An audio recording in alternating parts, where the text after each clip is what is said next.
این رازی است 2000 ساله نهفته در افغانستان.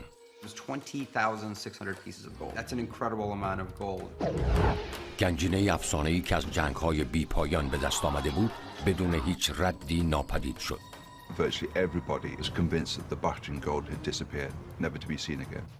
قرنها بعد یک اکتشاف معجزه‌آسا گنجینه و نفرین آن را دوباره زنده می‌کنند.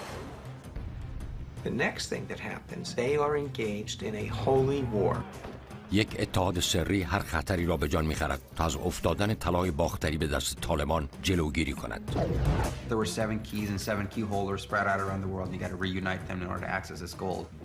هدف محافظت از بزرگترین گنجینه ملی افغانستان در برابر افرادی است که در پی نابودی آنند.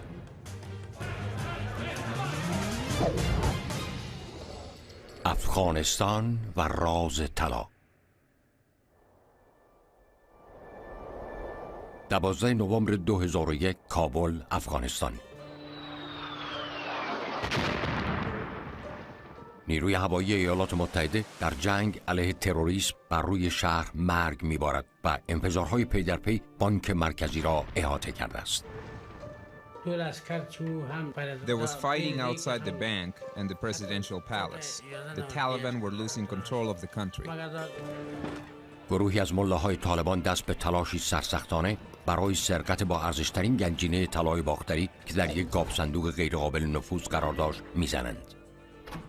It was a day before they were toppled in Kabul, and there's planes flying all over the place, and they try to get in there, try to break the vault. They were dealing with the Taliban. They could easily have shot them. One of the brave employees tells them that 7 keys were made which were given to 7 people. These people are living all over the world. We have to bring them all together to open it. بمباران بیرون شدیدتر می شود و فرصت طالبان برای نجات و خروج از کابل در حال اتمام است. They are desperately trying to get in there because they want to get the gold. طالبان بدون طلاها محل را ترک نمیگویند و قصد دارند گاو صندوق را برای تاراج ثروت عظیمی که شایع شده درون آن قرار دارد منفجر کنند. ای کاش می‌دانستند که در شرف نابودی گرانبهاترین گنجینه‌ای که جهان به خود دیده است هستند. طلای باختری افغانستان. لندن 1867. اینجا محلی است که افسانه طلای افغانستان متولد شد. داستان‌هایی از سکه‌های طلای اسرارآمیز از سرزمین‌های دور که توسط گروهی از کلکسیونرها نقل می‌شود. When a group of numismatic experts met for dinner, in the course of conversation, one person spoke up and said that that day, a beggar from Central Asia had come around to show him this magnificent gold coin. The man had asked the beggar, what kind of coin is it, how large is it, whose face is on it, and the beggar had simply said, it's a coin that's about this big, it's solid gold. And the numismatic expert immediately dismissed the man. No such coin could exist. No ancient king ever minted a coin of the size that this beggar claimed to have. And so the conversation drifted on to other subjects. And then one of those who was there, a Frenchman, began to think more and more about this great gold coin. He was seized by a fit of numismatic fever and decided, I've got to see this coin for myself. He tracked down this beggar in a ramshackle flat in London and said, I understand you have a magnificent coin, may I see it? And so the beggar took off his great heavy coat. And there, sewn into a leather patch, he pulled out this magnificent gold coin. He was shocked by electricity when he held this magnificent thing, and he immediately convinced himself, this is a genuine artifact of the ancient world, the most magnificent that has ever been found. And he asked the beggar, tell me more about this coin. And then the beggar says, well, 7 of us found it. در طول قرنها برای دستیابی به طلا قتل و کشتار بسیار رخ داده است.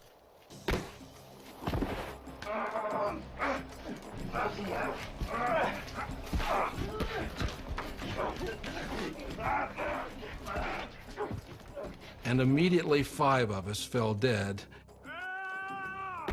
and 2 of us survived in the fight to own this coin. The 2 survivors decided that they would toss a coin to decide which one would smuggle this great gold coin to Europe, where it could fetch a high price.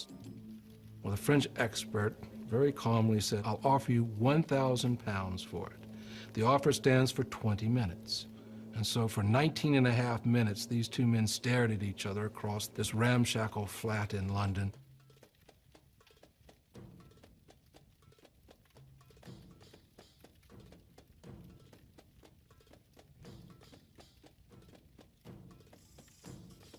And finally, the beggar handed over the coin, took his 1,000 pounds, and so the Frenchman acquired one of the magnificent coins of all time. مرد فرانسوی کمیابترین سکه جهان را با 2.5 اینچ قطر و وزنی بیش از 169 گرم خرید. Through the coins you can date who ruled in different regions. So you see that there are many different successive rulers and generals of Greek descent there. It's a masterpiece. It's very finely carved, minted. It's the biggest gold coin in antiquity, and it was minted by King Eucratides, who was famous. He reigned both in Bactria and in Pakistan. کشف سکه حیرت انگیز است. شاه ایوکراتیدس نماد چیزی است که بسیاری معتقدند قلمرو یونانی اسکندر کبیر در باختر است. سرزمین 1000 شهر افغانستان باستان. According to historical documents, Alexander built approximately 1,000 cities throughout Central Asia, many of those, of course, in Bactria. اندازه و وزن خالص این سکه که به زیبایی طراحی شده، تب طلا را شعله ور می‌کند. سکه طلای ایوکراتیدس اولین نشانه واقعی از یک ثروت عظیم مدفون شده در زیر شنهای افغانستان است. ثروتی که متعلق به اسکندر کبیر است. دکتر فرانک هارت تلاش‌های اسکندر کبیر در باختر را در کتابش شرح می‌دهد. در سرزمین استخوان‌ها یا Land of Bones، اسکندر در افغانستان. Alexander grew up in a world of military ambition, of heroic ideals and dreams.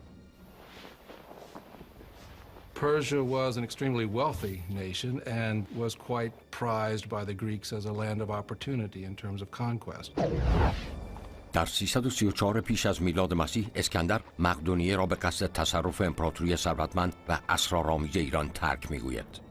در طی 5 سال لشکر او شرق اروپا، شمال آفریقا و آسیای غربی را تصرف می‌کند. نبوغ نظامی اسکندر پیروزی‌های بسیاری برای او به ارمغان می‌آورد تا آنکه به باختر می‌رسد. Alexander, when he came to the areas currently known as Afghanistan, he had some stiff resistance. Alexander was surprised because no one had actually gone as far as he had gone from the west. When Alexander reached the city of Bactria, they found a quite shocking sight. Bodies being gnawed by dogs. They began to wonder what kind of barbarism had entrenched itself. اجساد افرادی که بیش از اسکندر به آنجا حمله کرده بودند به عنوان هشداری وحشیانه برای متجاوزان در این سرزمین باقی مانده بود. اما در میان این همه وحشیگری اسکندر مناطقی سرشار از منابع طلا یافته بود که هر کسی را وسوسه می‌کرد. The Persian Empire was an extremely wealthy empire which was able to accumulate about 5,000 tons of reserve gold and silver. Much of that gold came from Bactria, at the hub of what would later become the Great Silk Road. The Silk Road was basically a commerce trade. Trade would come through there from Europe as far as Roman Empire and Greek Empire, and they would end up all the way in China. If you're in the east, you have to go through Afghanistan to get to the west, and if you're at the west, you have to go through Afghanistan to get to the east. So all the regions around Bactria that produced gold and silver tended to funnel them in that direction. باختر و طلاهایش تحت کنترل فرمانروایی بیرحم به نام بسوس است. بسوس دشمنی وحشی است که قبایل اطراف را علیه اسکندر با یکدیگر متحد کرده است.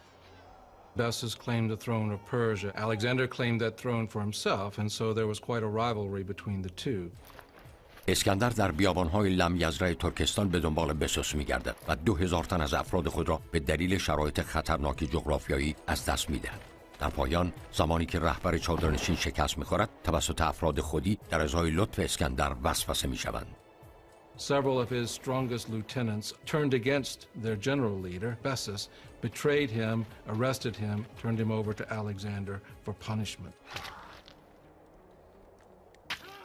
Bessus's nose and ears were cut from his face, as that his body was tied between two bent sapling trees, which sprang upright when the ropes were cut and therefore ripped Bessus's body apart. برای کسب قدرت و ثروت افرادی که به دنبال تصرفان هستند چه جنایاتی که صورت نمیدهند. تسلط اسکندر بر باختر ادامه می‌یابد. Alexander always wanted to leave some cultural legacy wherever he went. بودن سپاه اسکندر است. Whenever Alexander the Great conquered an area or region, he left a portion of his troops in these areas to build an army base, and they called these bases Alexandria. اسکندر شهرها و مراکز یونانی باختری را بنا می‌کند تا فرهنگ والای غرب را به سرزمین‌های اصلی افغانستان ببرد.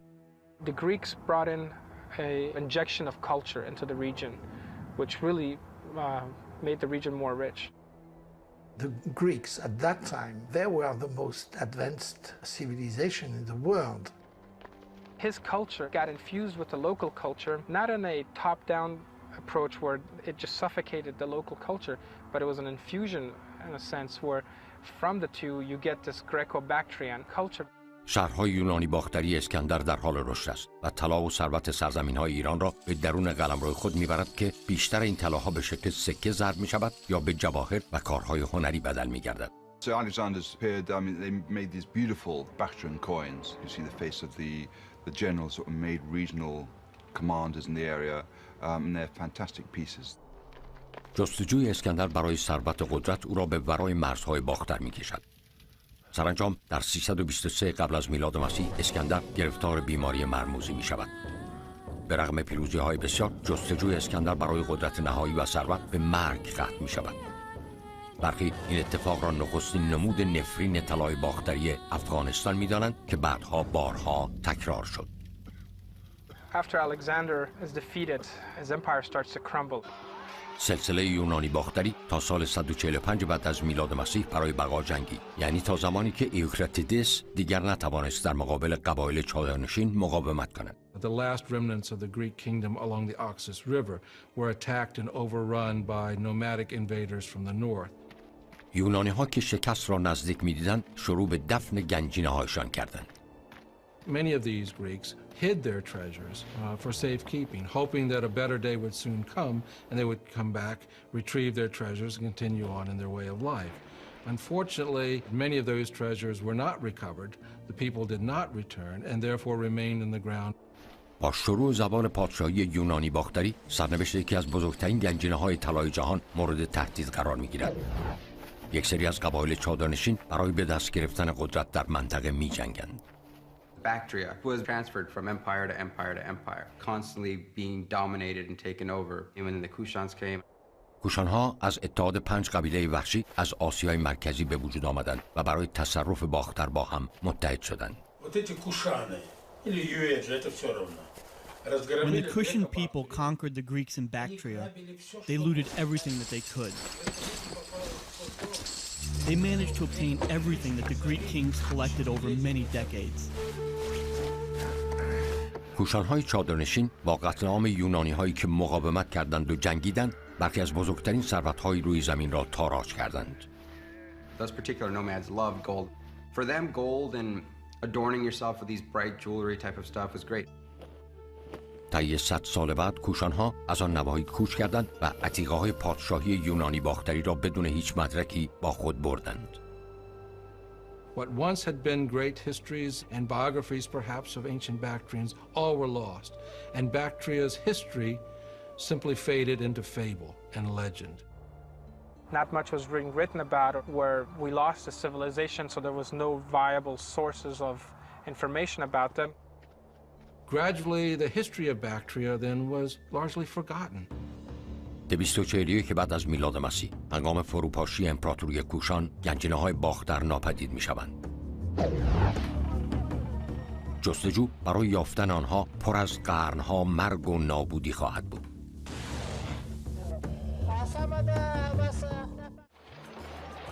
1867 یک سکه طلای بزرگ در لندن پیدا می شود که در تملک یک مهاجر افغان است. این سکه اولین نشانه از وجود یک گنجینه اسرارآمیز مربوط به زمان اسکندر است.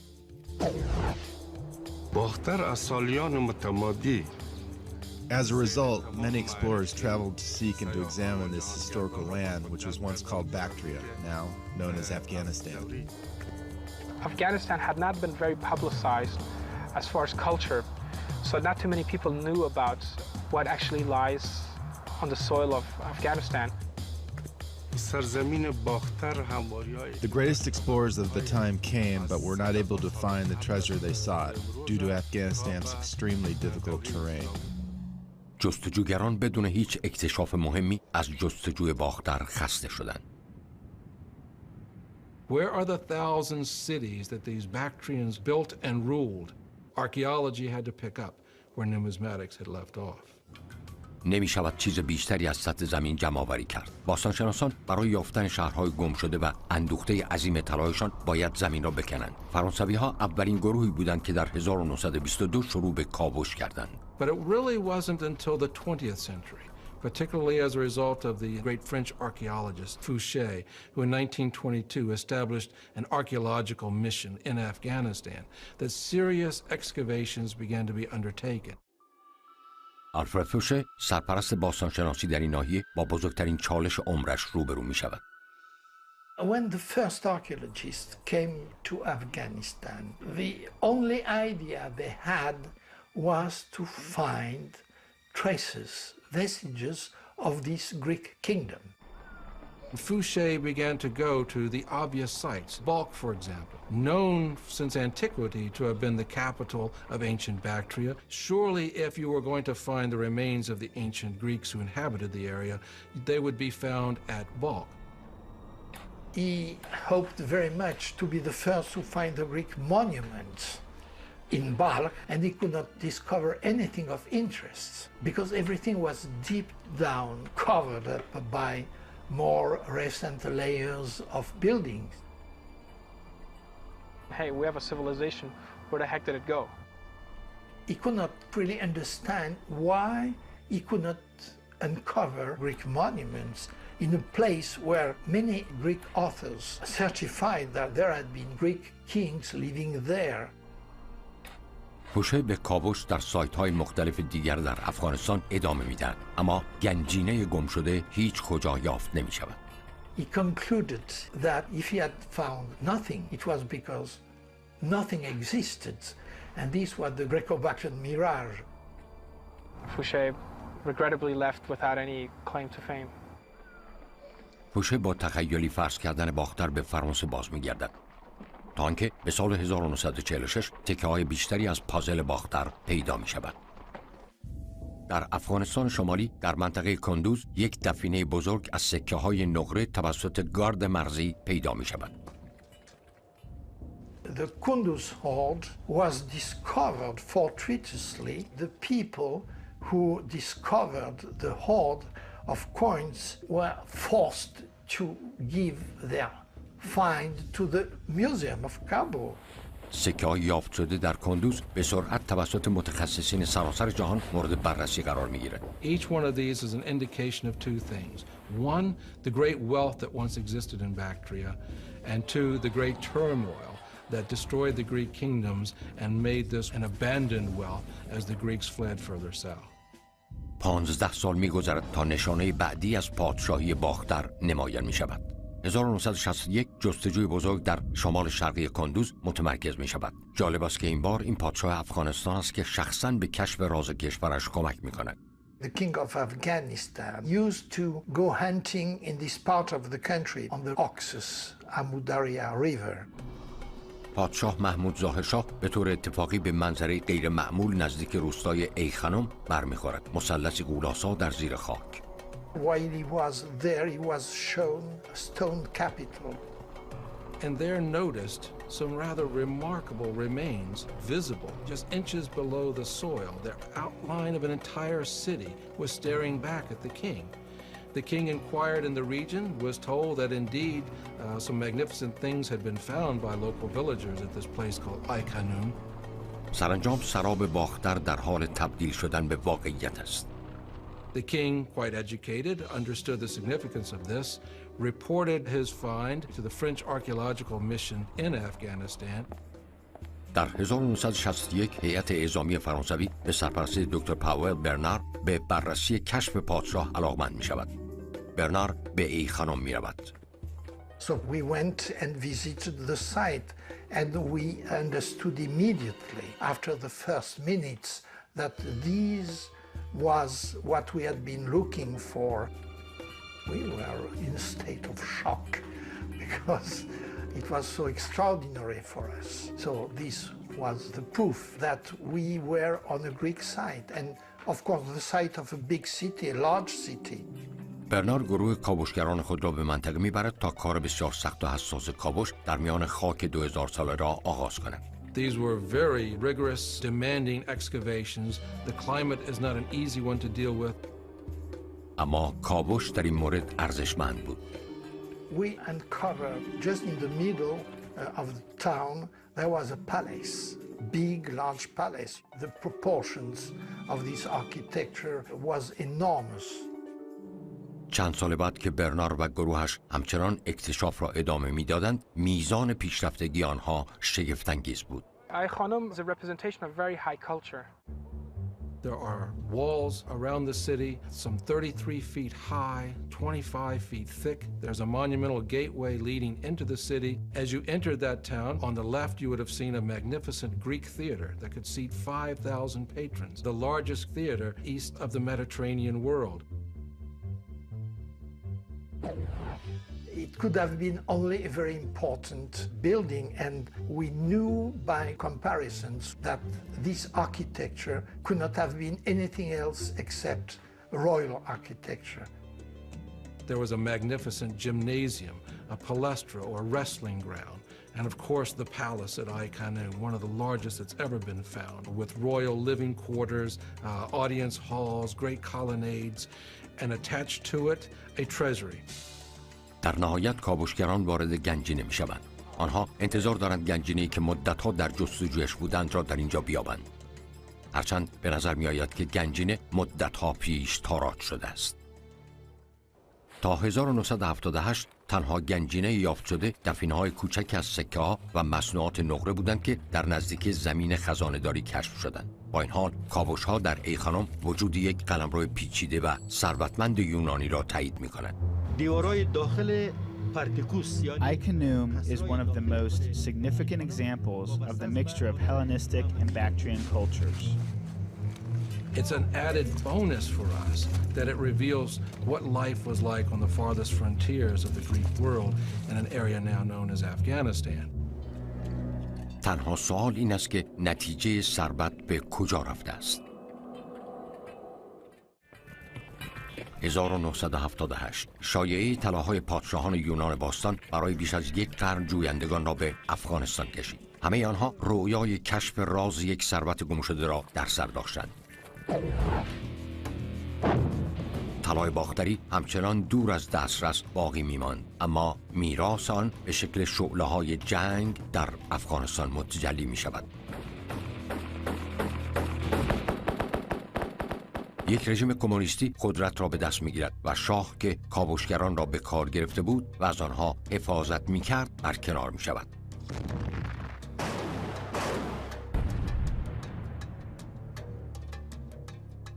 Zahir Shah ruled from 1933 to 1973. It was considered a prosperous area.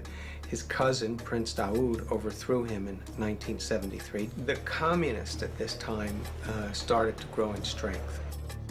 بخش‌های باستانشناسی در افغانستان اهداف راحتی برای فرماندهان جنگی سرسختی هستند که با نیروهای کمونیست می‌جنگند. There was a tremendous effort on the part of warlords of Afghanistan to plunder sites in order to gain the funds necessary to wage their wars. باستانشناسی به یک کار خائنانه در افغانستان بدل می شود. با این حال یک شخص غیر محتمل این شانس را پیدا می کند که در یک حفاری برای میراث ملی گم شده مشارکت داشته باشد. باستانشناس شوروی دکتر ویکتور ساریانیدی. We went to the north of Afghanistan to this border zone because Western archaeologists never really came here. because of the dangerous conditions. هنگامی که سریانیدی به افغانستان میرسد، کاوش یک بخش باستانی به نام یمشی تپه در نزدیکی شهر کوچک شبیرغان با همکاری یک گروه از شوروی و باستانشناسان افغان در حال اجراست. حفاری نتایج شگفت‌انگیزی به همراه داشته است. There was a big city. Relics found there were from the time when the Greeks conquered Bactria. But there were also some objects from the period after Greek rule. This is most likely yet another great city built by the Greeks when they ruled Bactria. This treasured city was then inherited by the Kushan Empire when they defeated the Greeks. Based on what they were finding, we established that this city was most likely once a key part of the Kushan Empire. با کشف بخش‌هایی از امپراتوری کوشان که دوره اسرارآمیز در تاریخ افغانستان است، همه چیز جالب‌تر می‌شود. با شکست یونانی‌ها در 135 قبل از میلاد مسیح، کوشان‌ها آخرین مالکان شناخته شده ثروت‌های باخترند. هنگامی که کاوشگران توانستند خرابه‌های باشکوه این کلان شهر را کشف کنند، یک قصر بسیار بزرگ نمایان می‌شود که با ساختمان‌هایی که منطقه‌ای به وسعت 50 جریب را پوشش داده احاطه شده است. کاوشگران به سختی می‌توانند آنچه را می‌بینند باور کنند. On a platform they had a palace from which you could see the whole area surrounding it. Therefore, Yemshi Tepe was a capital city that the kings or the rulers at the time were inhabiting. یمشی تپه توسط دیوارهای بلند و مستحکم که یک حلقه غیرقابل نفوذ به قطر 2000 پا را تشکیل می‌دادند احاطه شده بود.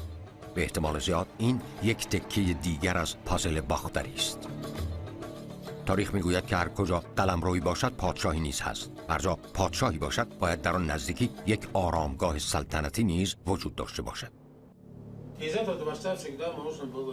As far as where they were burying their dead, you could normally see the location from the actual palace windows.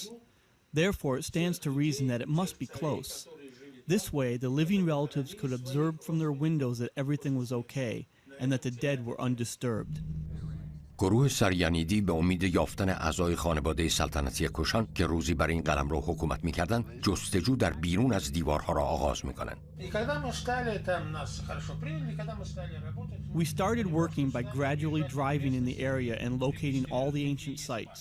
They were all from the Middle Ages except for one place on a hill called Tilya Tepe, which translates to Golden Hill.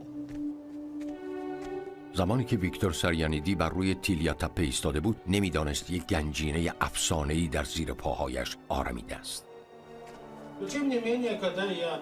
After a few days of looking, I found painted shards of pottery. At this time, I started making small excavations and realized that this was not a regular settlement. هنگامی که گروه سریانیدی در حال حفاری بودند، فرماندهان نظامی با فاصله‌ای کمین می‌کنند. ناگهان به چیزی که به نظر می‌آید یک مقبره باستانی باشد برخورد می‌کنند. We were excavating the temple and we started finding angle-shaped pieces of iron with big nails. Later, it became clear that they were the pieces that held caskets together. At this moment, it started raining, and it lasted for 3 days during which we could not work. بارش شدید و مداوم باران کاوش را متوقف می‌کند.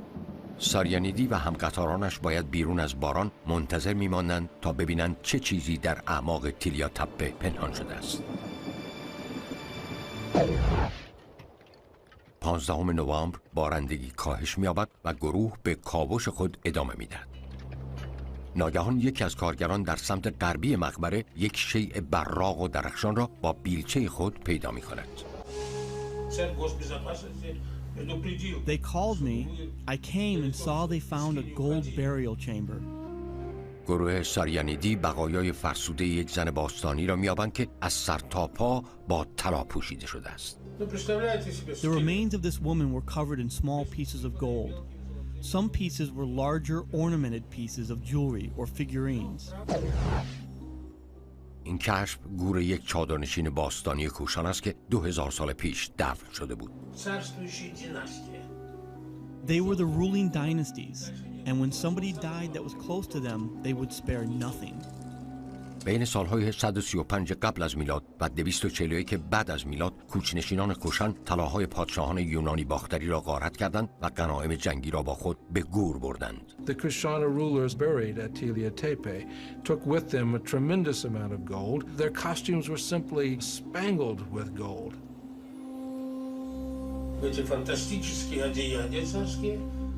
The living descendants would put on these fantastic clothes and quickly carry the dead. They would dig a plain hole in the ground, lower the body, and then carefully cover it up with dirt and grass so that by the next day even a herdsman with his animals that grazed there would not be able to see it. To keep out smugglers and excavators back then. So they didn't want to publicize, hey, that this is the burial site. The remains of a young woman who took to her grave a kind of eclectic assemblage representing the great cultures of her time. She had with her a bronze mirror from Han China, a coin from the Parthian Empire, a gold coin from the Emperor Tiberius of Rome, a pendant showing the Greek goddess Athena, and she also had an ivory comb clearly imported from India. ساریانیدی از یافتن مقدار زیادی از طلاهای باختری در افغانستان به هیجان می‌آید. با وجود چنین کشف خارق‌العاده‌ای، ساریانیدی از گروهی از باستانشناسان که در کابل دور هم جمع شده بودند نظرخواهی می‌کند. So I took some of those medallions and I went to the conference. I decided to share this find with the members of the Kushani specialists. I felt this was my debt. یکی از باستانشناسان حاضر در جلسه پاول برنار است که 10 سال بدون هیچ موفقیتی به دنبال طلاها بود. And he took out of his pockets 2 or 3 of these objects. And by God, we were quite astonished because these were marvelous objects and of a kind we had never seen in Afghanistan. برنار به سختی میتواند باور کند ساریانیدی گنجینه بزرگ را طی تنها 1 هفته یافته است. He started crying. He said, "Victor, I have been out digging for 10 years and I have never found a piece of gold." I totally understood him and felt compassion for what he was feeling. He found and dug up a Greek city in the heart of Asia, but he was not able to find any gold.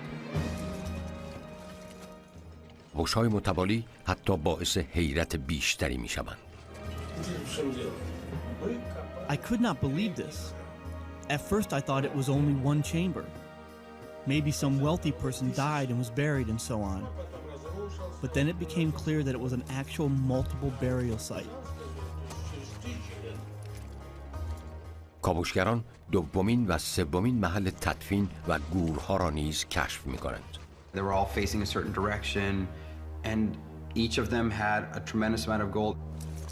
The discoveries at Tilla Tepe revealed one of the largest collections of gold artifacts ever found. Discoveries such as these are extremely scarce in this world. These riches exemplify the lives of kings and rulers, revealing how wealthy they were, and at the same time, it has brightened the darkest periods of our history. خبر اکتشاف در تپه طلایی تا دور دستها پخش می شود. افغانها با دوچرخه، اسب یا با ماشین به امید دستیابی از تکه‌هایی از فرهنگی که هرگز نمی شناختند به آنجا می رفتند. Victor Sarianidi's discoveries instantly became worldwide news. Newspaper accounts were comparing this to the discovery of King Tut's tomb. There was such a tremendous amount of gold, some 10,000 pieces. This was mind-boggling to everyone. در میان این جشن بعضی معتقد هستند نفرین مانند نفرین مقبره توتنخامون بیدار شده است. گفته می شود این طلاها برای اسکندر مرگ را به همراه آوردند. حال این خود افغانستان است که رنج می کشد.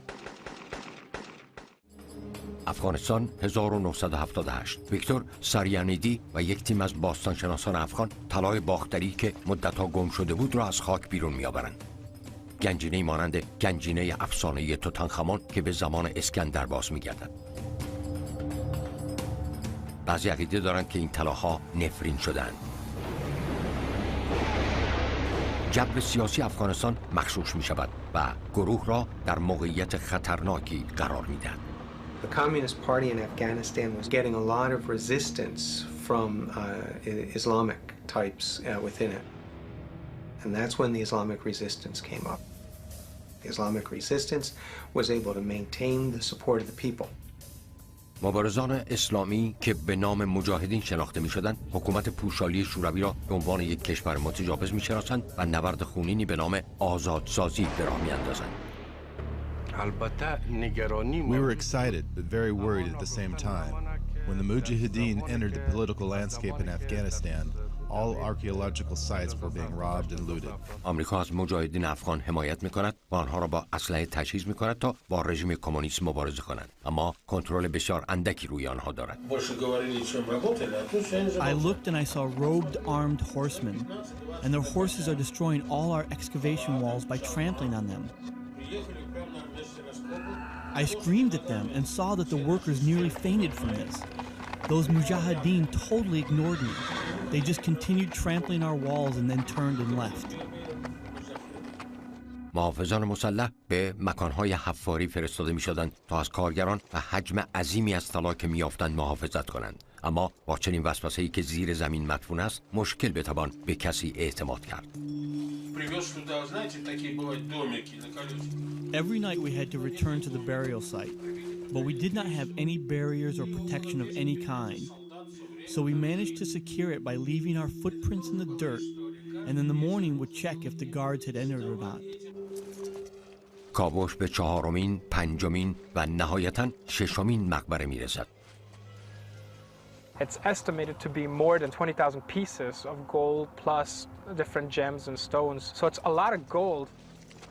از این 6 مقبره 5 مقبره متعلق به زنان کشان و تنها یکی متعلق به یک مرد است. گروه از یافته‌هایش خوشحال است، اما تمام این مقبره‌ها شباهتی را آشکار می‌کنند. Something happened. We don't know exactly why. Visibly, these 6 people died at the same time. For some reason in that city, there was some major event or tragedy which has resulted in the death of all of the Kushan royalty. برخی تصور می‌کردند آیا ممکن است این به خاطر نفرین باستانی طلای باختری از زمان اسکندر باشد؟ So there's mystery behind it. I mean, there's just so much mystery in it. Like, what was going on with this? It was 20,600 pieces of gold. I mean, that's an incredible amount of gold. تاجی از طلا که یک زن کوشانی آن را بر سر می‌گذاشت در یکی از محفظه‌های تدفین پیدا می‌شود. جمجمه این زن برای مطالعات بیشتر به مسکو فرستاده می‌شود. When the skeleton was found, it was full of gold. And so that when anthropologists clean it, the gold dust coming off of the skull and from another bones. The bones were in very small pieces and very badly preserved.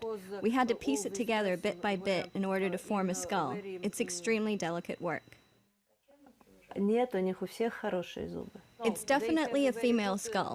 She probably died at between 35 and 40 years old. جمجمه بازسازی شده و یک نیمتنه برای نمایش شکل ظاهری او از روی آن ساخته می شود. گروه ساریانیدی گنجینه گم شده طلای باختری که پیش از او بسیاری به دنبالش بودند را یافته است. The range is phenomenal. The workmanship is superb. And the synthesis, the cultural synthesis that is taken place is unique. There are some necklaces that were found in Tilya Tepe with carvings of Greek soldiers' heads and other relics of the Hellenists. ارزش طلاها میلیون‌ها دلار آمریکا تخمین زده شده است، اما ارزش واقعی در تاریخ افغانستان است که نهفته است، تاریخی که برای 2000 سال گم شده بود. What is special about it from a craftsmanship perspective is that it allows us to revise some of our notions of cultural history. There's enormous range that this collection is going to open to art historians. Of course, to be able from the material culture to reconstruct the culture, the ceremony, the rituals that used gold so extensively. The true value in it is the information that it contains, especially in that it belongs to this group of nomads that live in that particular area where there's very little information known about them. گروه 2 ماه تحت شرایطی که روز به روز سخت‌تر می‌شود حفاری می‌کنند و تکه‌های طلا را از بخش‌های تیلیا تپه خارج می‌کنند. خطر قبایل افغان در حال جنگ همچنان باقی است.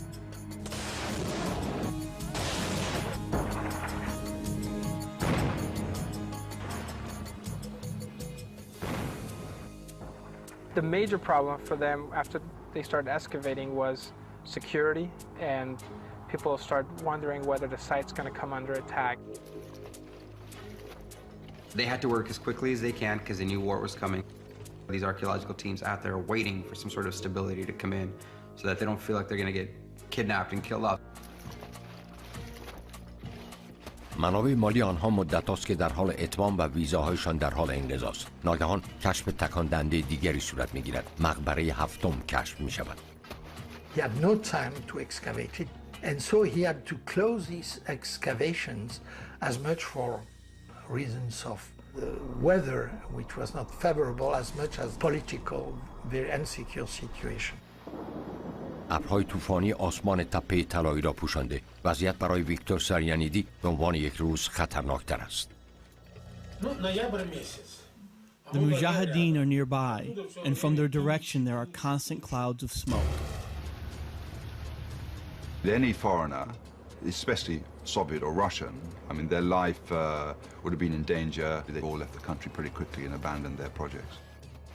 The Soviet explorers and excavators have to pull out of the region rather rapidly with what they have found. ساریانیدی با اکراه 7مین مقبره را نیمه کاره رها می‌کند. طبل‌های جنگ پیام‌آور دوره مرگ و نابودی است.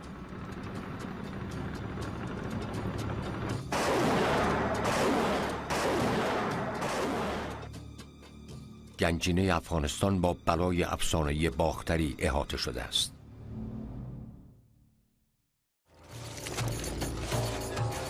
1979 دکتر ویکتور ساریانیدی و یک گروه از باستانشناسان افغان گنجینه از طلای باختری باستانی را کشف کردند که ارزش آن میلیون‌ها دلار آمریکاست.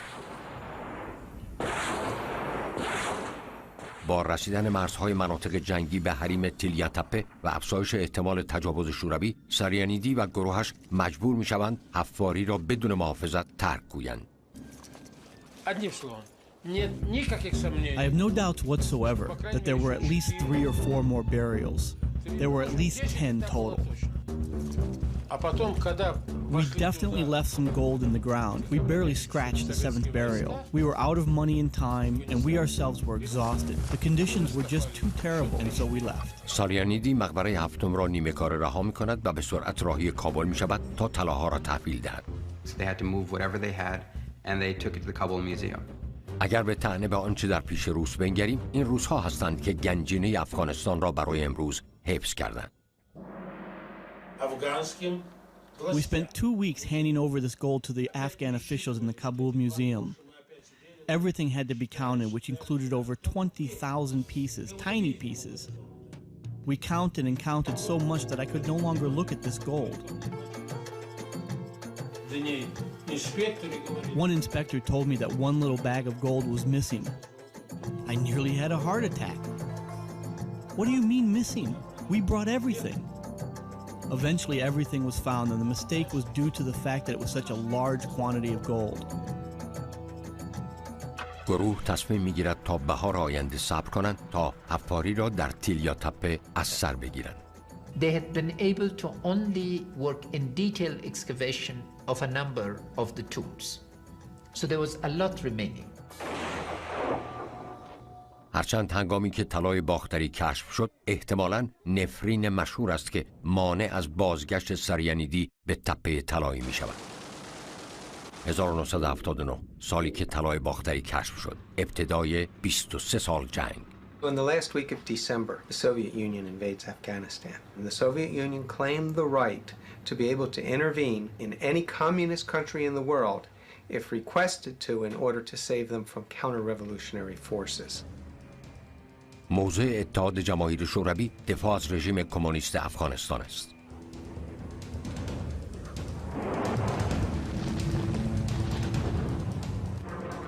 If the communist regime collapsed in Afghanistan, then there was this impression that Islam would come across the border into Central Asia. So Brezhnev decided to invade Afghanistan. The Soviets intervened massively. They were able to very rapidly capture all the cities. We had a Soviet army of 110,000 wreaking havoc on our country.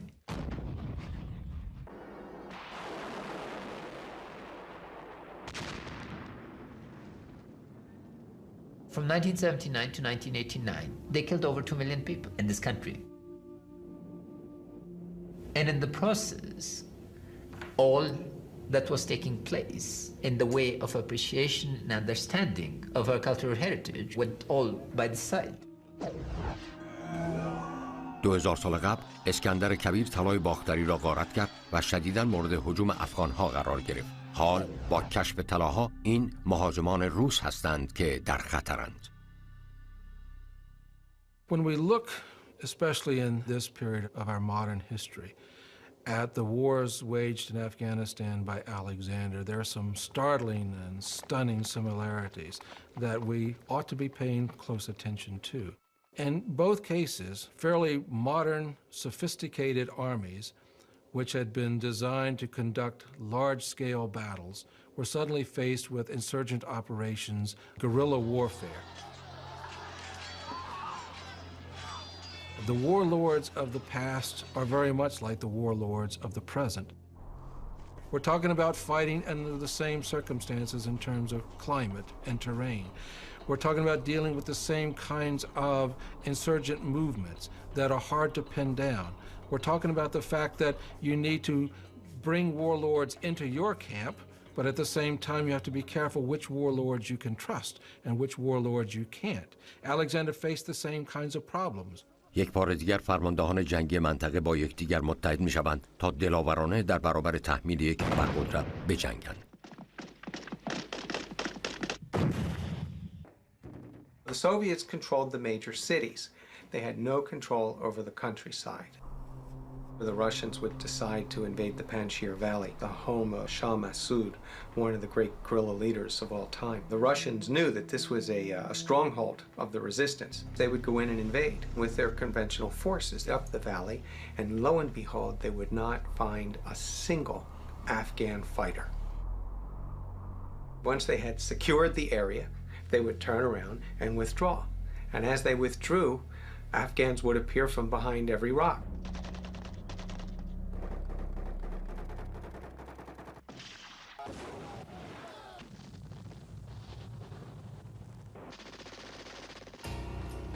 So by the time they had withdrawn, it was no longer an orderly withdrawal, but it would be a rout. That happened any number of times.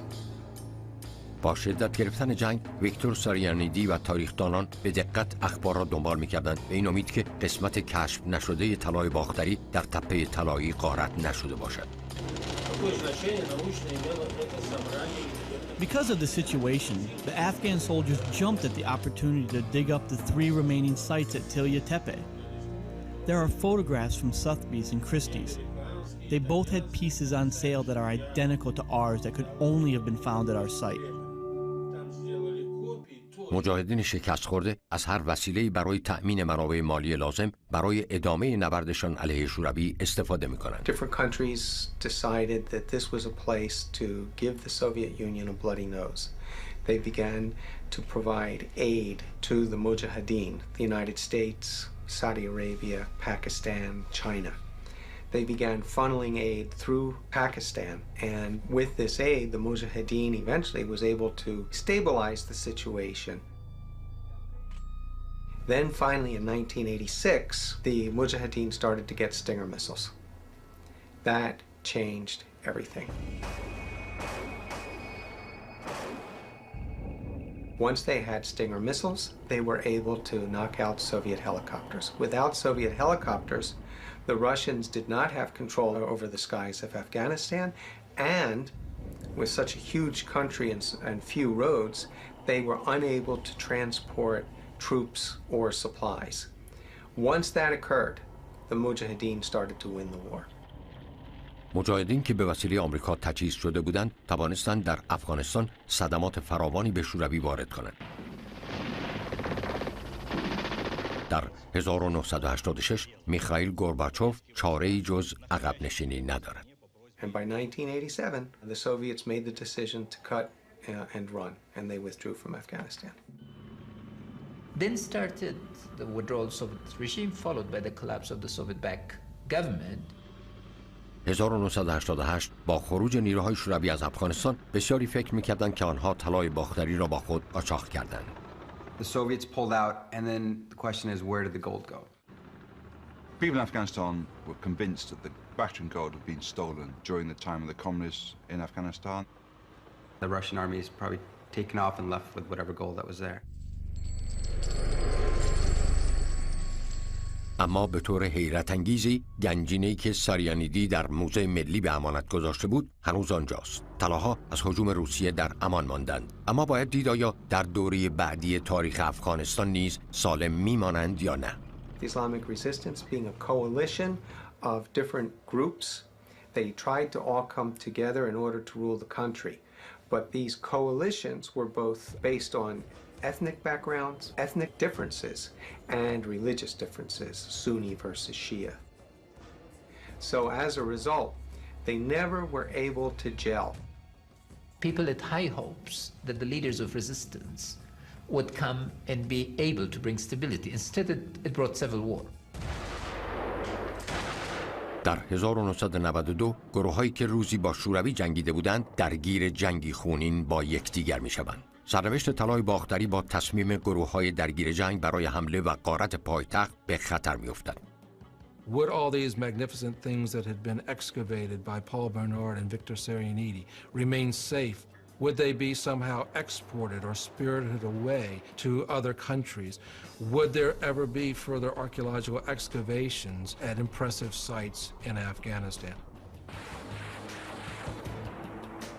جنگ در کابل شدت می‌گیرد و طلای باختری را در مسیر فاجعه قرار می‌دهد.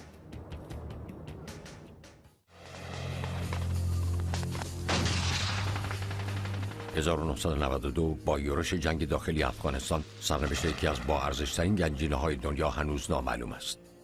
بیش از 20,000 تکه از طلای باختری که توسط باستانشناسان روسی و افغان یافت شده در اختیار فرماندهان قرار دارد که سرسختانه به دنبال منابع مالی برای خرید اسلحه هستند. Virtually everybody in Afghan society was convinced that the Bakhtian gold had disappeared, never to be seen again. The Soviet embassy was always trying to distance itself from this.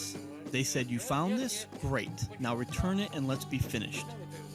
It belongs to the Afghan people and the Afghan government.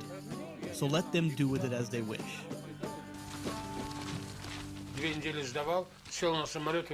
I was always saying that it is not safe to leave the gold there in Afghanistan because of the political situation.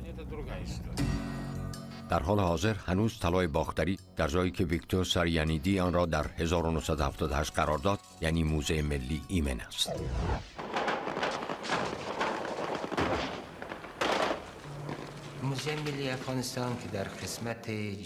The Afghan National Museum, which is located in the southwestern part of Kabul, was used as a battle station by various rebel factions. The museum suffered the most amount of destruction during the Civil War. Over a period of time, it was looted by the regional warlord that held it. And every day he would go in and take Buddhist statues, Bakhtian coins, you name it. He'd just walk in and take what he liked. There was nothing to stop him at all. With this Bakhtian gold specifically, there was rumor that it was sold in the black market for arms. And so archaeologists around the world were constantly watching whatever auction houses were coming up for any signs of the gold that may show up.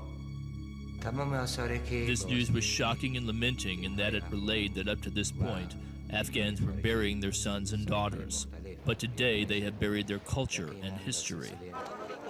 It's common fact that anything of a historical interest in Afghanistan, people expect it to disappear.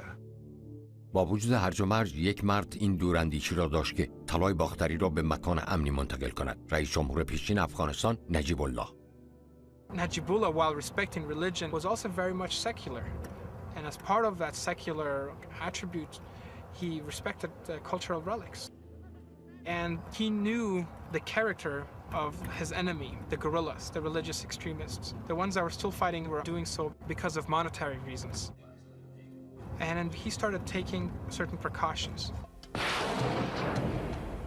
نجیب الله می‌دانست که ویرانی موزه نزدیک است. او تصمیم گرفت طلای باختری را به همراه 90 میلیون دلار شمش طلا طی اقدامی فوق سری جابجا کند. They decided that it would be safer to put it at the vault of the central bank, which is probably the safest place.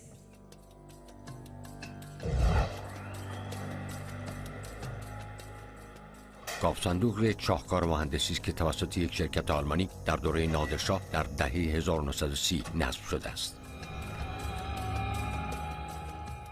نجیب الله برای تضمین امنیت ارزشمندترین گنجینه افغانستان 7 مقام عالی رتبه مورد اعتماد را فرا می‌خواند.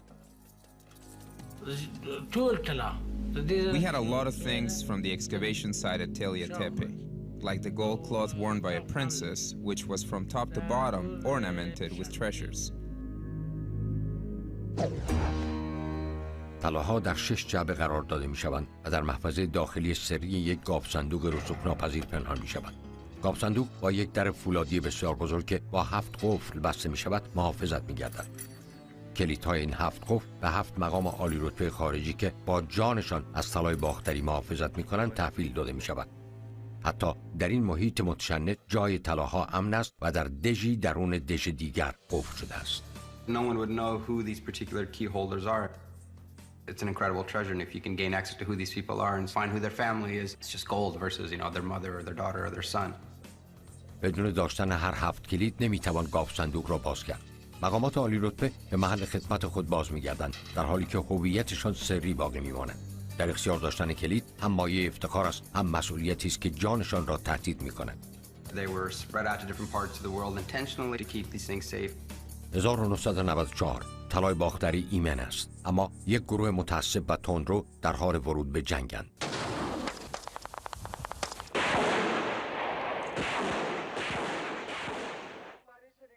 And then erupted the phenomenon of the Taliban and subsequent takeover of the country by the Al-Qaeda network. These were not seminaries where people only sat around and studied scripture. They did that. They studied the Quran. They also studied the concept of jihad, of holy war against the infidels. And they were fired up with this. And they were led by Mullah Muhammad Omar, who eventually became the leader of the Taliban. They were convinced that it was God's will to go out and conquer the infidel. Now, who's the infidel? The infidel is anybody who doesn't practice the same brand of Islam that you do. They were fairly severe in their methods of conquering the country. The Taliban now ordered everybody had to wear a chador that covered you from head to foot. Men could no longer shave. You couldn't fly kites because it was considered frivolous and it took your mind away from worshiping Allah. The foreign minister of the Taliban, Mutawakkil, was asked, hey, why are you killing people in the soccer stadium? He replies on CNN, why don't you build me an execution palace and I will not kill people in the stadium? It's too much, it's too extreme, people start fighting against it, and they go after art. در 1995 طالبان شروع به غارت، فروش و تخریب سازمان یافته آثار هنری و تاریخی افغانستان می‌کند. The Taliban, who had an outright policy of destruction of all pre-Islamic remains, including the smashing of Greco-Bactrian statuary that was found still intact in the Kabul Museum. They are extremists and fanatics, and they don't want people to make faithful representations of things, of people, which are wrong, because the Islamic law forbids is the representation of God, but not of human beings. سپتامبر 1996 از آنجا که طلای باختری احتمالاً بزرگترین میراث تاریخی افغانستان است، طالبان به دنبال تنها شخصی که به گنجینه‌های ملی دسترسی داشت می‌روند. رئیس جمهور پیشین افغانستان محمد نجیب الله. طالبان در یک گروگانگیری مسلحانه نجیب الله و برادرش را در پایگاه سازمان ملل در کابل دستگیر می‌کنند. The crowd came into the compound, dragged him out.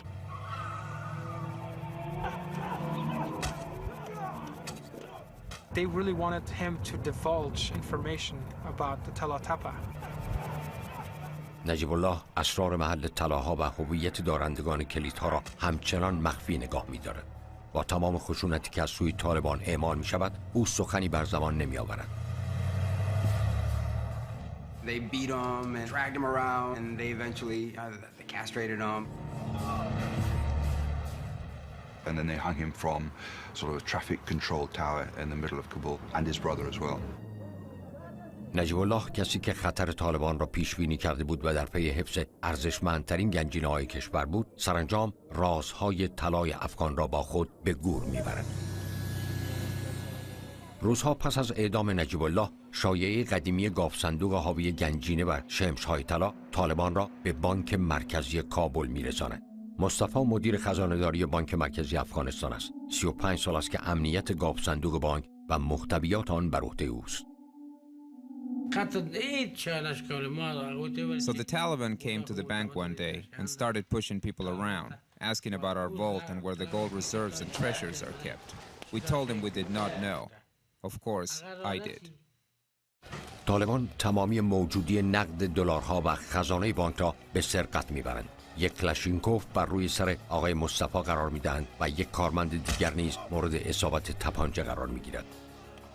طالبان دوباره میخواهند به محل گاف صندوق برده شوند. گاف صندوقی که گنجینه طلای افغانستان در آن قرار دارد. مصطفی از روی اجبار افراد طالبان را به 3 طبقه پایینتر و راهروی زیرزمینی راهنمایی میکند. جذبه رازآلود طلاها بسیار قدرتمند است. طالبان میترسند که تله‌ها و حتی سگ‌های نگهبان در انتظارشان باشند. آنها ابتدا مصطفی را مجبور می‌کنند که سیستم امنیتی را غیر فعال کند و آنها را از میان راهرو عبور دهد. They had guns on both sides, and they told me to open the vault, which I was determined not to do. مصطفی ساکت می‌ماند و تسلیم خواست طالبان نمی‌شود. They wanted to kill me. Even I was ready to sacrifice my blood because of my nation. They did not get into the vault, and they were furious. I knew they were going to come back one day, so that's when I decided to make sure they could not be successful. When the Taliban men were walking away, I took one of the keys I had in my hand, and I put it into one of the locks. Intentionally, I broke the key inside the lock by turning it backwards. کلید شکسته می شود و یک تکه از آن در درون قفل باقی می ماند. خوشبختانه طالبان متوجه این موضوع نیستند. For not doing what they wanted, they put me in jail for 3 months and 17 days. مصطفی شکنجه می شود و آنها با قبضه تپانچه به سرش می کوبند، اما هیچ چیز نمی تواند او را مجبور به افشای رازهای گاف صندوق کند. I wouldn't tell them how to get into the vault because their war and their government did not have popular support of the people. If I would have showed them these valuable things, they would have taken them with them. 26 فوریه 2001 ملا عمر فرمانده متعصب و یک چشم جنبش طالبان حکمی صادر می کند. تمام تندیس‌ها و بت‌های موجود در کشور باید نابود شود. آنها خدایان کفار هستند. 2000 سال طول کشید تا جویندگان طلای باختری که یکی از منابع کلیدی میراث مذهبی و فرهنگی افغانستان است را بیابند. طلاها بازگوینده رازهای قرن‌های گمشده تاریخ افغانستان است، مگر اینکه طالبان زودتر به آن دست یابند. مارچ 2001 طلای ظاهراً نفرین شده باختری، بزرگترین گنجینه افغانستان، در حال حاضر در گاف صندوق رسوخ ناپذیر بانک مرکزی کشور همچنان محفوظ است. برای ورود به گاف صندوق باید 7 کلید که در دست 7 مقام عالی رتبه است وجود داشته باشد. طالبان در صدد است به آنها دسترسی پیدا کند، در حالی که گنجینه‌های ملی دیگر که از امنیت پایین‌تری برخوردار بودند قربانی ملا عمر و جنگ او علیه مذاهب دیگر شدند.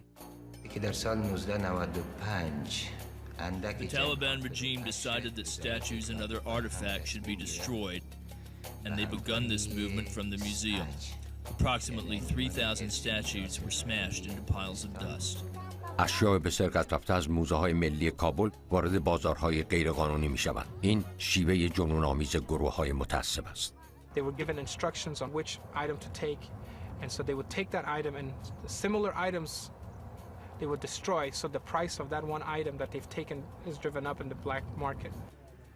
The Taliban introduced an avowed policy to destroy the pre-Islamic remains of Afghanistan, to systematically go out and in defiance of every code of conduct in the world, to target and destroy Buddhist artifacts.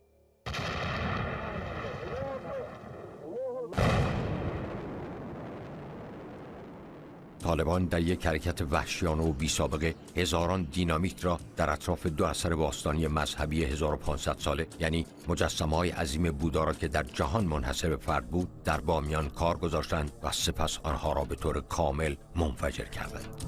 To aim missiles at the great statues of the Buddha at Bamiyan Valley and destroy them as an act of defiance.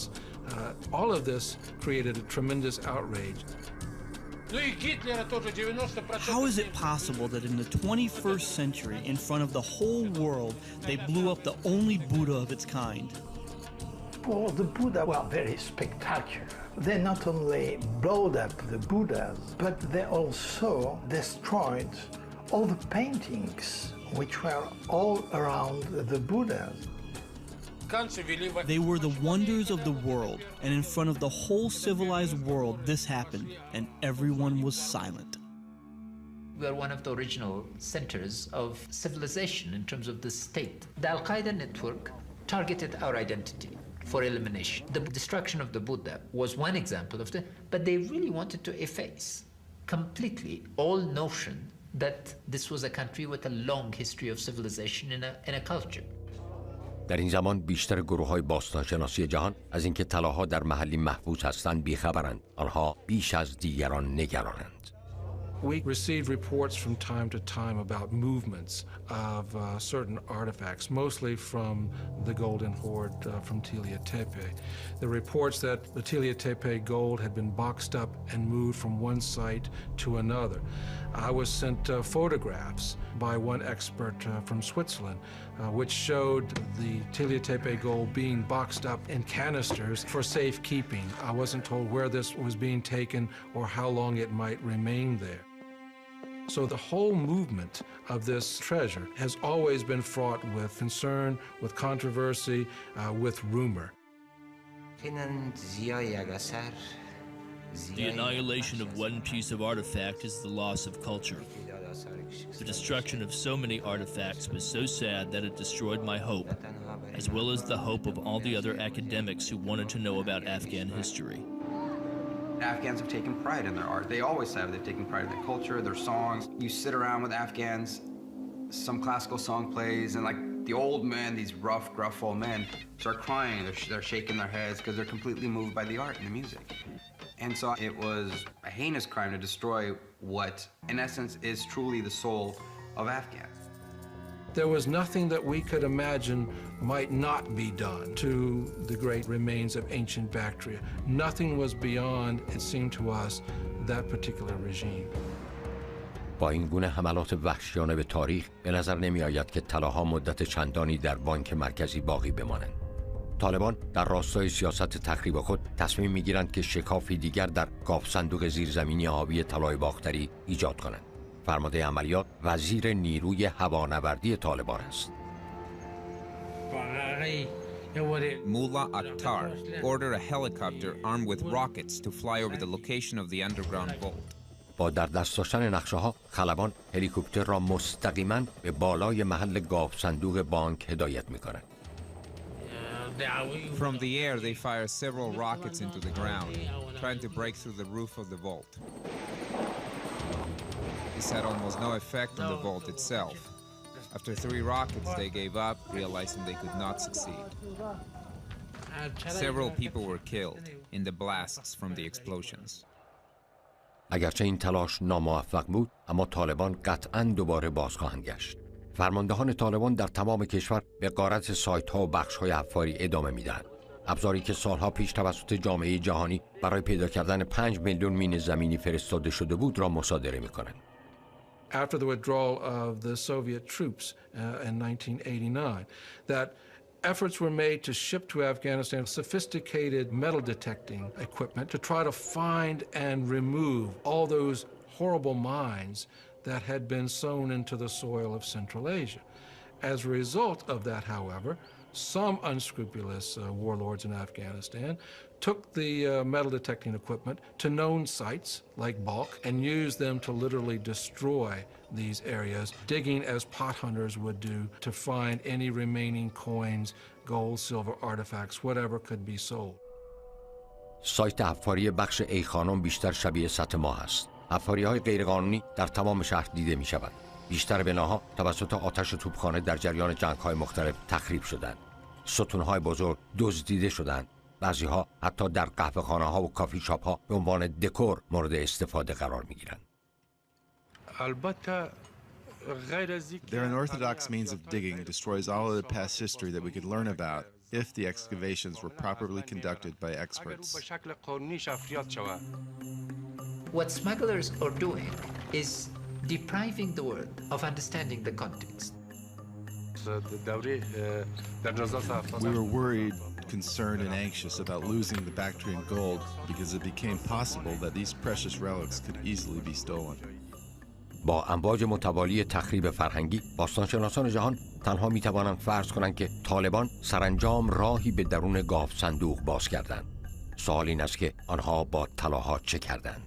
The scare then was that maybe they'd melted the gold, sold it off so they can buy arms. The antiquities in the country, whether they were in museums or at historical sites, were stolen, damaged, or destroyed. آنگاه حادثه‌ای که پیامدهای سنگینی برای جهان و طلاها داشت رخ می‌دهد. 11 سپتامبر 2001 اسامه بن لادن مرگبارترین حمله به خاک آمریکا در طول تاریخ را رقم می‌زند.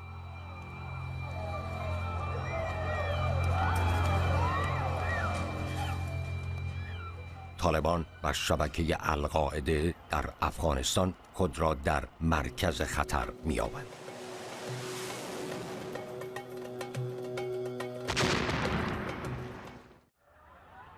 یازده سپتامبر 2001 حمله تروریستی اسامه بن لادن به ایالات متحده برای طالبان و شبکه القاعده در افغانستان مجازات سنگینی به دنبال دارد. در حالی که جهان به فکر سرنوشت اسامه بن لادن هست، باستانشناسان جهان نفس‌هایشان را در سینه حبس کردند. سرنوشت طلای باختری یکی از بزرگترین گنجینه‌های طلایی که بشر شناخته چه خواهد شد. بسیاری بر این باورند که طالبان با میلیون‌ها دلار و اشیاء عتیقه از کشور خواهند گریخت. Tonight, the United States of America makes the following demands on the Taliban. Deliver to United States authorities all the leaders of Al-Qaeda who hide in your land. These demands are not open to negotiation or discussion. The objective of the US military is to eliminate Al-Qaeda from Afghanistan and to stop Afghanistan from being a base of operations for terrorist organizations.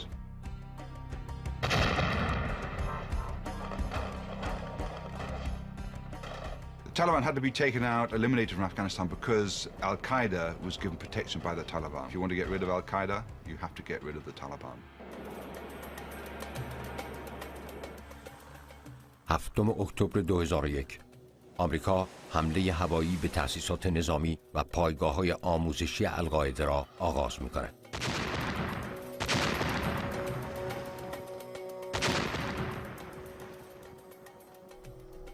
You had a war pitted between the most sophisticated military power in the world and the simplest band of armed individuals.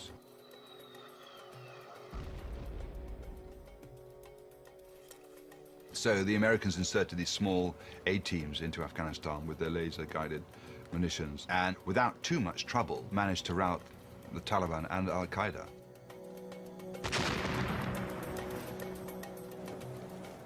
آمریکا و ناتو با بمباران یک منطقه حساس طالبان را از آنجا بیرون می‌رانند. مزار شریف اولین سنگری است که فرو می‌ریزد و طالبان را مجبور به فرار می‌کند. کابل هدف بعدی حملات استراتژیک است. 11 نوامبر 2001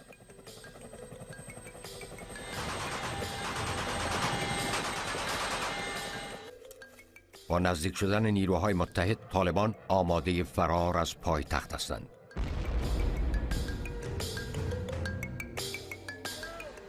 ملاهای طالبان تصمیم میگیرند پیش از فرار آخرین حمله را به بانک مرکزی انجام دهند و هر کاری که لازم باشد برای فرار به همراه بزرگترین گنجینه افغانستان انجام میدهند.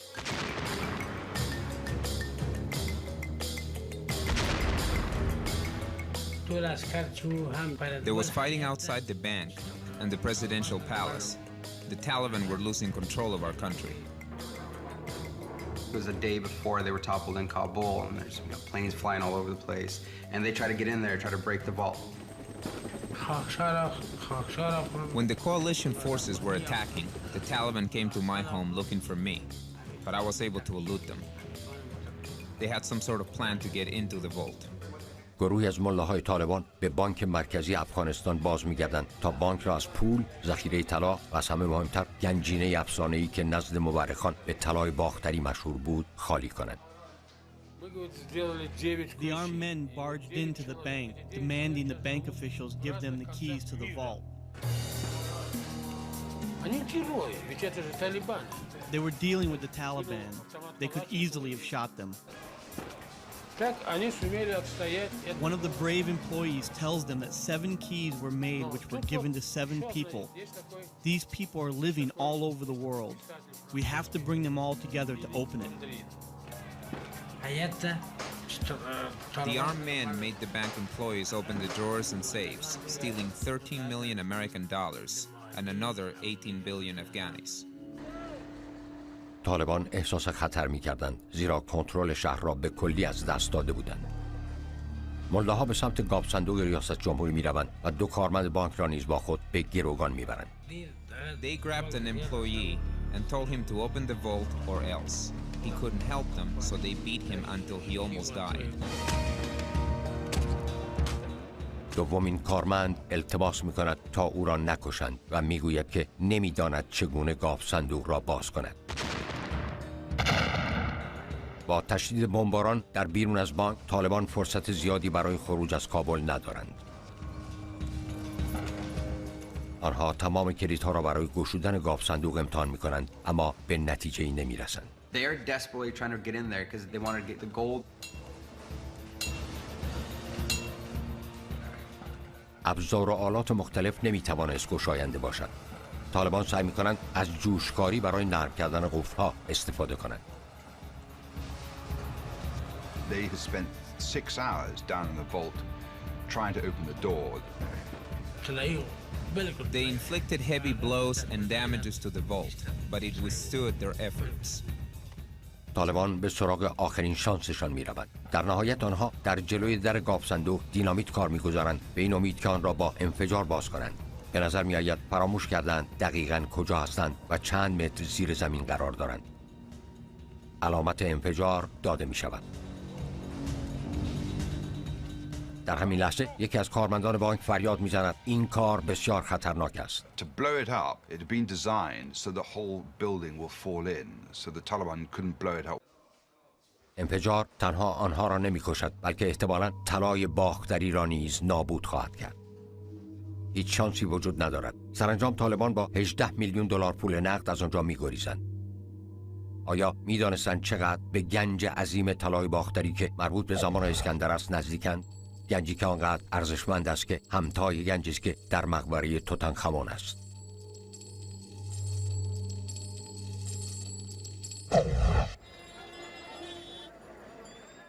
نوامبر 2001 آمریکا و نیروهای ناتو کنترل پایتخت را به طور کامل در اختیار می‌گیرند و طالبان ناگزیر از فرار می‌شود. رژیم متعصب و خشک مغز طالبان اکنون می‌خواهد خود را از مهلکه نجات دهد. یک دولت موقت به ریاست رئیس جمهوری حامد کرزی آماده می شود تا کشور را به ثبات برساند. دولت جدید در تلاش برای بازسازی این کشور جنگ زده به آرامی به حساب دارایی‌های کشور رسیدگی می کند.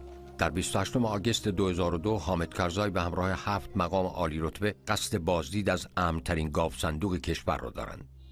It is very high security, both in terms of design of the building and in terms of the specific features that would protect it. And second, it has a safe procedure. No minister or the governor of the bank is entitled to open the vault alone. There are a number of keys, separate keys, and every time that it's open, they'll all have to be there. آنها به زیر زمین میروند تا به گاف صندوق برسند. آنجا یک کلیدساز میتواند تک کلیدی که مصطفی به عمد داخل قفل شکسته را بیرون آورد. 7 کلید آمادند و درون قفل میچرخند. درهای گاف صندوق باز میشود. It was quite exciting. It was a big event, but we're also apprehensive at the same time as to what we're going to find out.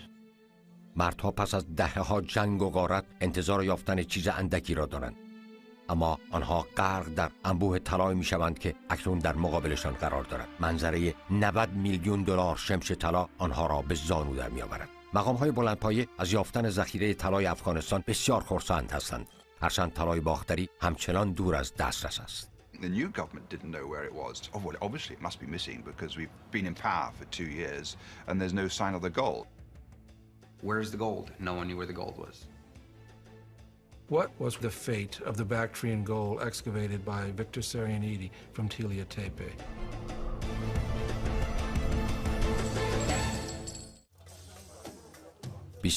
آگوست 2002 کابل، افغانستان. گروهی متشکل از 7 مقام عالی رتبه در جستجوی یکی از رازآمیزترین گنجینه‌های جهان، طلای باختری، به یکی از غیر قابل نفوذترین گاف صندوق‌های جهان می‌رسند. 7 کلید حاضر است و درون قفل‌ها چرخانده می‌شود. در بزرگ فولادی باز می‌گردد.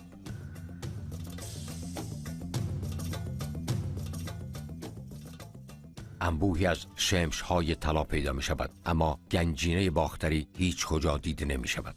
There had been a lot of allegations that this wonderful collection from antiquity had actually been looted. بررسی‌های آتی گاف صندوق یک محفظه مخفی داخلی را آشکار می‌کند. They go in, then they find the greatest treasure of this part of the world, the King Tut, equivalent of Central Asia. It was a day of joy for us because we were able to open the vault and verify that all the boxes in which the collection had been stored were actually in place. تمام کشور برای ربع قرن درگیر جنگ بود، اما طلاها سالم ماندند. گنجینه دقیقاً همان جایی است که نجیب الله رئیس جمهور در 1989 آن را پنهان کرده بود. Despite all the upheavals and turmoils, the international aspect of the war, the domestic aspect of the war, the extreme chaos and the anarchy that prevailed in Afghanistan, thank God nothing happened to the vault of the central bank. It really was a very, very special day. It verified that the cultural heritage of the country was there. It shows that the Afghan spirit lives on. Very impressive. I mean, some of the refined jewelry type work that was done on these, it's quite impressive. So the boxes were verified first, then we invited a committee that is painstakingly documented each and cataloged it. طالبان لحظه به لحظه در موقعیت بدتری قرار می‌گیرد. با حضور آمریکا در افغانستان، طالبان ناگزیر از فرار از کابل می‌شود. مردانی شجاع و میهن پرست گنجینه منحصر به فرد را حفظ می‌کنند. Two groups really stand as heroes in this case. One are the staff of Kabul Museum, who in the critical period of late 1980s persuaded the then officials to remove the richest part of the cultural heritage to the palace vault. And second are the employees of the central bank, who have continuously strived to make sure that the collection was not made available to those who would subject it to pillage or sale or personal abuse. This was my conscious duty and my responsibility to not let them enter. I was not afraid. They were not Afghans. هر کس که از جریان با خبر بود تلاش میکرد تا طلاها را از نابودی نجات دهد. It was intentionally made as murky as possible so that the Taliban themselves would be unaware of the location of the Tila Tepe gold. And by keeping the Taliban in the dark, of course, the rest of us were kept in the dark as well. That's a great anxiety that we, in hindsight, were willing to bear as long as the treasure has remained safe. The tragic figure in all of this would probably be Najibullah, who was accused in 1989 to have sold it to the Russians before he locked it away.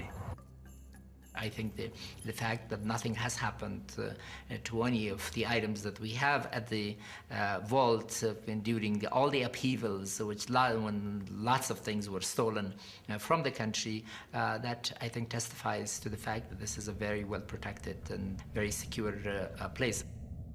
I wish the government had transferred all the items from the Kabul museum. طلاها بسیار با ارزشند، اما ارزش واقعی در فرهنگی غنی است که نمایانگران هستند. Such items testifies to the age of this land, of this people, and the civilization, various civilization that have prospered here and unfortunately have also over time declined. Of course, it's a national heritage and a national treasure for us that can testify how far back our history goes and sheds light on that. The period when the Greek Bactrian kingdom was destroyed and the Kushan kingdom has not been found was called the Dark Period because the archaeologists knew nothing about it. Tilya Tepe now throws a very bright light onto this problem. Now you can say that this period is not so dark. تخریب فرهنگی به دلیل جنگ یا غارت در سراسر جهان اتفاق می‌افتد، اما در هیچ کشوری گسترده‌تر از افغانستان نیست. We find all the time newspaper reports giving us indications of how much has been lost, for example, from Iraq as a result of the Iraq War. All of that is a tremendous tragedy, but it pales in comparison, really, to the amount of damage that has been done, the amount of destruction that has been deliberate among the antiquities of ancient Afghanistan. برخی اعتقاد دارند که طلاها نفرین شده است و با خود تاریخی طولانی از مرگ و نابودی به همراه دارند. It is definitely cursed. The whole tragedy of this treasure is that 25 years had passed. We are in the 21st century and practically no one has seen it. Find one surviving piece, much less an entire treasure, is like thinking that your entire family had been exterminated in some horrible Holocaust, and then to discover that no, not only is your brother still alive, but indeed your brothers and your sisters and your mother too. Some are lost, but you're awfully thankful for anything that still remains.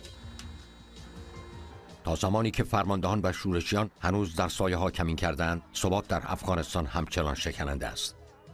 جامعه بین المللی مجبور است صبورانه منتظر اولین نمایش کامل طلاها باشد.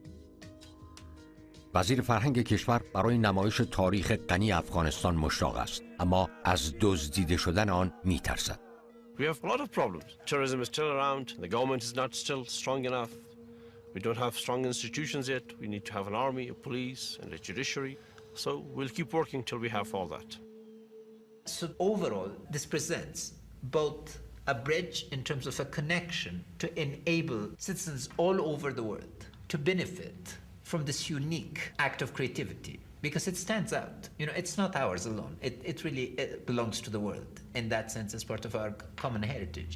کاوش‌ها و حفاری‌های غیرقانونی که در افغانستان شایع شده، شانس توسعه دانسته‌های تاریخ افغان را از میان می‌برد. Afghanistan is one of the few archaeological heavens because so much remains to be discovered. And we hope that hundreds of archaeologists will come, work in an organized fashion, and pull together this fascinating history. I think we offer something parallel to Egypt, Turkey, India and China in this regard. در اکتبر 2004 فرانسوی‌ها کار آلفرد فوشه را که یک قرن پیش آغاز کرده بود دنبال کردند در بلخ.